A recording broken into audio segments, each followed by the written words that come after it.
السلام عليكم يا جماعة. النهاردة حلقة 4 من الحب أنواع.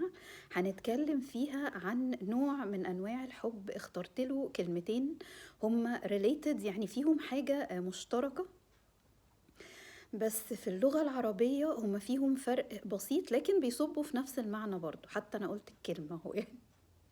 طيب هي الصبوة والصبابة. أنا حاسة إن أنا بقول شعر من أيام العصر الجاهلي بالكلام اللي أنا بقوله ده، بس بصراحة أنا فرحانة، مش هخبي عليكم يعني إن أنا برضو بستخدم شوية كلمات من اللغة العربية، فحاسة إني مبسوطة إن أنا بعرف معناهم. يعني لما ساعات حتى بسمعهم في أغاني من الأغاني القديمة وكده مبقاش فاهمة هو يعني إيه، بس لما أفهم بعد كده إنه الحالة دي إحنا بنبقى عايشينها، بتبسط قوي انها ليها اسم محدد في اللغة بتاعتنا، فبحس ان انا بقى فهمت اللي محدش فهمه. فايه بقى العلاقة بين الكلمتين دول وايه معناهم اصلا؟ طيب نيجي الاول لكلمة الصبوة. الصبوة هي عايزة اخليها بسيطة كده، بتتكلم عن المرحلة اللي قبل النضج. عشان مثلا كده بنقول كلمة صبي، اللي هي بنقول في السن اللي هو قبل ما يوصل لمرحلة النضج بنقول عليه صبي. وبنتكلم على مرحلة الصبا مثلا. فدي اللي هي المرحلة لو احنا قصدنا بقى عليها اللي هي قبل النضج. فهو ايه الفرق بين الصبي وبين الشخص الناضج؟ هو استخدامه للحكمة والتعقل، صح كده؟ طيب فاحنا دلوقتي قربنا نفهم احنا قصدنا ايه من نوع الحب ده. لو جينا بقى نتكلم على كلمة الصبابة. الصبابة هي الشوق اللي بزيادة قوي، اللي هو يعني وحشني وحشني جدا جدا ومش عارفة اعمل ايه. طيب ايه العلاقة بقى بين الاتنين؟ يعني عايزة اوصلهم كده في حتة، عايزة اخد الكلمتين واربطهم بأقل حرفين في الكلمة دي والكلمة دي. فلما قعدت افكر لقيت ان انا لو صغرت الكلمة دي لأصغر حاجة وصغرت دي لأصغر حاجة برضو، ايه الحروف المشتركة في الاتنين؟ لقيتها كلمة صاد، حرفين صاد وب، وهي صب. والصب هو ان انت تدلق حاجة، ومش بتدلقها بالراحة، لا انت بتدلقها بوفرة، يعني في زيادة في الموضوع، وفير. فلو احنا بنتكلم على الشوق في المرحلة دي يا جماعة، عارفين اللي هو الايموجي اللي عينيه قلوب؟ هو المرحلة دي الصبابة، هي مرحلة ان عينيك قلبة قلوب طول الوقت. الشخص اللي انت بتحبه انت مشتاق له طول الوقت، بتفكر فيه صبح وليل. وتقعد بقى عارف اللي هو ترسم اسمه على الرمل، ويبقى معاك ورقة في الشغل تقعد تشخبط كده تحاول ترسم وتكتب الحروف الأولى من اسمه، وتشغل الفويس نوتس بتاعته تسمعها 700 مرة مش في اليوم، في الدقيقة. طيب لو احنا خدنا دي من حتة الصبابة، ان انت ده معناه ان انا مشتاق له وعناية قلب قلوب طول الوقت، انا بتصرف هنا ازاي بقى؟ بتصرف بمعنى كلمة الصبوة، اللي هي انا مش بتصرف بنضج، مش بتصرف بسني. يعني لانه غالبا انا هبقى بعمل كده وانا عندي مثلا في اواخر العشرينات، في اوائل الثلاثينات، فالمفروض ان انا شخص ناضج، يعني ابقى عارف انا بعمل ايه. بس انا لما بعمل كده ما ببقاش عارف انا بعمل ايه، انا ببقى مشتاق جدا جدا ومش فاهم اللي هو التعبير عن الشوق ده بحركات صبيانية، اللي هي بتاعت كأني بالظبط طفل. ايه مشكلتنا طيب مع ان انا اتصرف كطفل لو انا بحب؟ فين المشكلة؟ طيب بصوا يا جماعة، هو مفيش مشكلة ابدا ابدا ان احنا واحنا بنحب نبقى بنتصرف زي الاطفال، لانه الاطفال احلى حاجة فيهم البراءة، وان هم بيعبروا عن اللي جواهم من غير حدود، من غير ما يبقى فيه boundaries بتحدد كل طريقة تعبير عن الشعور ده. يعني أنا فاكرة دلوقتي برضو كاظم الساهر أما كان بيغني ويقول علمني حبك أن أتصرف كالصبيان، فده معناه أنه أنا برضو زي العيال الصغيرة كده، أنا بحبك قوي زي العيال الصغيرة. لو الحتة دي عايزة أقف فيها عند حاجة مهمة أوي يا جماعة. آه، ربنا سبحانه وتعالى اتكلم عنها في القرآن الكريم، لما كان بيتكلم عن الفرق بين اللعب واللهو. وأنا فاكرة من مذاكرتي للتفسير إنه الفرق بين الاتنين إنه اللعب مش بيعطلك عن حاجة، لكن اللهو هو حتى جاي من قصة إن هو لهاك عن حاجة تانية. فاللهو اللي هو اللي بيلهيك عن إن أنت تعمل حاجة مفيدة، أنت اتلهيت عن الحاجة المفيدة وبقيت بتعمل حاجة غير يعني ملهاش أهمية.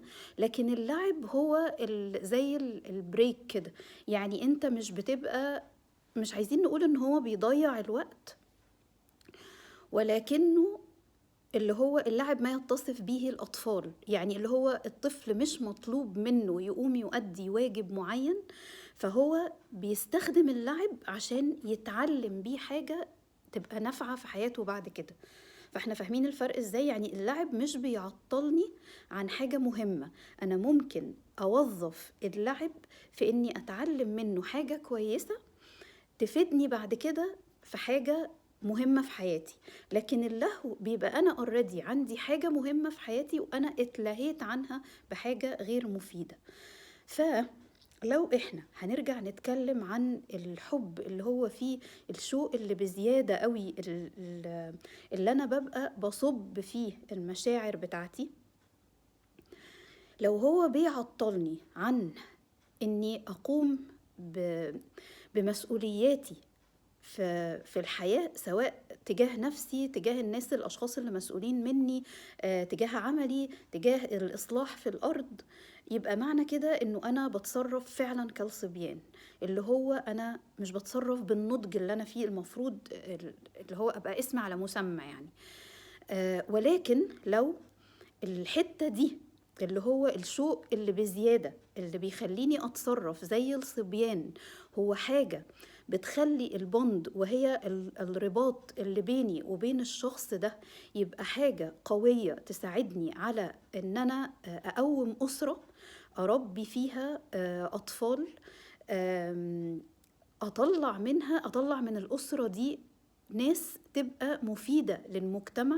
يعني بصوا احنا خدنا الموضوع لحد فين يا جماعة؟ الموضوع وسع مننا قوي، واحنا اصلا بدأنا بكلمة ان انا بحب بالطريقة اللي هي عينيا قلب قلوب وعمالة شخبط على الورق ومش عارفة ايه. ده مش وحش ابدا لو كان ده البداية اللي هيخليني اوصل للمكان اللي ممكن أعمل بيه أسرة أطلع منها أشخاص أسوياء يكونوا صالحين ومفيدين للمجتمع اللي احنا فيه. لكن لو أنا بتصرف في مرحلة الصبابة اللي هي أنا طول الوقت قاعد برسم وقاعد بسمع أغاني وقاعد بتكلم في التليفون وقاعد بستنى المكالمة بعد المكالمة، وقاعد حاطط إيدي على خدي وبحلم day dreaming all the time، وبعدين ده معناه إن أنا عايش لحظة بس، مش بفكر للي بعد كده. وطبعا احنا يا جماعه حتى والله في التريننج في السوفت سكيلز والكلام ده بنشجع الناس ان هم you live the moment you seize the moment، يعني استمتع باللحظه اللي انت فيها، محدش بيحرمك من ده، لكن ما تخليهاش اللحظه دي، خلينا نبقى فاهمين الفرق، ما نخليش اللحظه دي تعتبر لحظه لهو يعني تلهيني عن الحاجات المهمه في حياتي. لكن لو هي لحظه انا انشغلت فيها بحاجة أنا بحطها زي البيلدينج بلوك، يعني كأنها حجر أساس كده للي جاي بعد كده، يعني أنا فاهم أنا بعمل إيه، فالتارجت بتاعي موجود، الهدف اللي أنا عايزة أوصله موجود، إن أنا عايز يبقى لي علاقة جامدة بالشخص ده هيبنى على أساسها أسرة ويطلع منها ناس مفيدة للمجتمع. يبقى أنا ممكن أكمل في الحتة دي، ممكن أرسم على الورق، وممكن عناية تقلب قلوب، وممكن أسمع أغاني، وممكن أتكلم في التليفون وأخلص المكالمة وأبعت مسج وكل الحاجات الجميلة الطفولية اللي احنا بنعملها في المرحلة دي، وما نخليهاش تشغلنا عن الحاجات المهمة في حياتنا. فاللي احنا عايزين يكون عندنا وعي في مرحلة لو حد بيعيش المرحلة دي الصبوة أو الصبابة، اللي هي إحنا مشتاقين طول الوقت بزيادة وبنتصرف في العلاقة كأننا زي الأطفال. عايزة أقول لكم take the positive side of it، يعني خلينا نشوف الحتة الإيجابية اللي فيها يا جماعة، اللي هي إن إحنا نبقى فرحانين بالمشاعر البريئة دي. بلاش حتى نقول اللي هو أنا بقيت عامل زي العيال كده ليه، وتلوم نفسك بقى اللي هو بقى أنا كبير وطويل وعريض كده وعمال أتصرف زي الأطفال. مفيش مشكلة على فكرة، حتى لو انت بتتصرف في المرحلة دي زي الأطفال please enjoy it، استمتع بيها as long as انه انت طالما انت حددت الهدف بتاعك انت رايح لفين بعد كده. انا عارف انا عايز اوصل لايه، يبقى ممكن استمتع باللحظة اللي انا فيها دلوقتي، مش عيب ابدا وما يعتبرش اصلا تضييع وقت.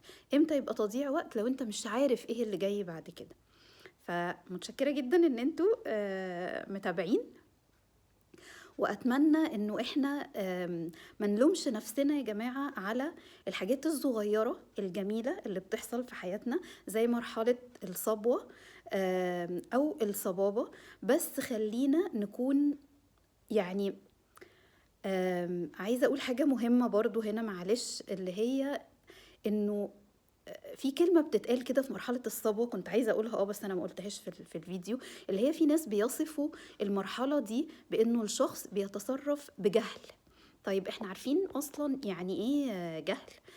الجهل مش معناه إن أنت متبقاش عارف الحاجة، لأ، الجهل معناه إن أنت تبقى فاهم عكس الصح بتاع الحاجة دي. فإحنا دلوقتي لو بنتصرف في مرحلة الصبوة بجهل، يبقى معناه إيه؟ معناه إن إحنا مش فاهمين إحنا رايحين فين، زي ما كنا بنقول. يعني الجهل في الحتة دي إن أنا أبقى مستمتع باللحظة وبعدين اللي هو أنا فاكر إن ده كل حاجة فيها، فأنا كده فاهم عكس الحقيقة. الحقيقة فين؟ الحقيقة إن أنا لازم أحضر هدف أبقى بتحرك في اتجاهه. عايز أكون أسرة، عايز يبقى لي علاقة لطيفة وجامدة مع شخص آخر، فأنا ببني العلاقة دي، ببنيها العلاقة عشان تبني بيت بعد كده، فأنا ببني العلاقة نفسها. فهنا يبقى أنا مش بتصرف بجهل. لكن لو ما فهمتش أنا الغرض من اللي أنا بعمله، أو إن أنا ليه بتصرف كالصبيان في الحتة دي، يبقى أنا هنا فعلا بتصرف بجهل. فده اللي احنا مش عايزينه. احنا عايزين نحدد هدف يا جماعة، ونخلي علاقتنا بالطرف الآخر مبنية على أساس صحيح، ونستمتع فيها باللحظة. حتى اللي احنا بنسميه، لو قلنا إن أنا دلوقتي أهو في مرحلة الصبابة مشتاق طول الوقت، ارسم بقى، ارسم على الورقة واتكلم وعينيك تقلب قلوب وكل حاجة، واستمتع بده وما تلومش نفسك عليه، عشان ده حاجة مهمة قوي. بس طول ما انت عارف انت رايح فين بعد كده.